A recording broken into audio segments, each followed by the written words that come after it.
April 24th, 1980. On that night, America launched one of the most secret military missions in its history, a mission the world knew nothing about. But if it failed, it wouldn't just cost 52 American hostages their lives. It could damage the reputation of the entire U.S. military. Tehran, Iran. On November 4th, 1979, Iranian revolutionaries stormed the U.S. Embassy. 52 American diplomats and citizens were taken hostage. Days passed, then weeks, then months. America's image as a superpower began to look weak. Pressure was building inside the White House. President Jimmy Carter was facing growing criticism. One question echoed everywhere: could America bring its people home? Behind closed doors, the Pentagon and U.S. Special Operations Forces began planning a daring rescue. The mission was given a powerful name: Operation Eagle Claw.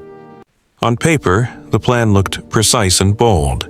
8 RH-53 DC Stallion helicopters would launch from a U.S. Navy aircraft carrier. C-130 transport planes would fly into a remote desert landing site known as Desert One. The helicopters and planes would meet there. Commandos would move closer to Tehran, hide for a day, and then launch a nighttime assault on the embassy. Rescue the hostages. Escape Iran. It sounded like a movie. But real life is never that simple. On April 24, 1980, the operation began. The night sky over the Persian Gulf was dark. American aircraft flew low, trying to avoid radar detection. Everything depended on timing and precision. But soon, an unexpected enemy appeared.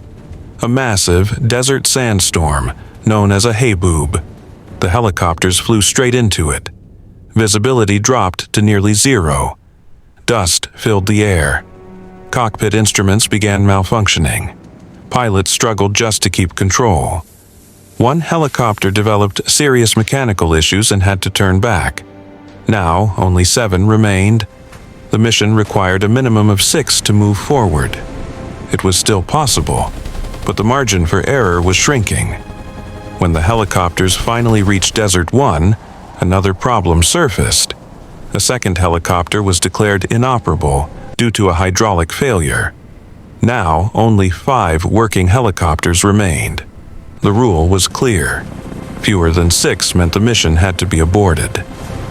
In the middle of the Iranian desert, American commandos stood surrounded by aircraft, fuel trucks, and silence.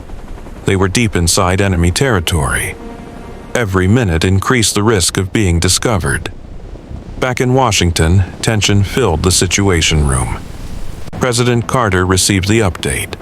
The decision was critical: continue with extreme risk or cancel the mission. The order was given: abort. But the worst was still ahead. As the helicopters repositioned in the dark and dusty desert, confusion grew.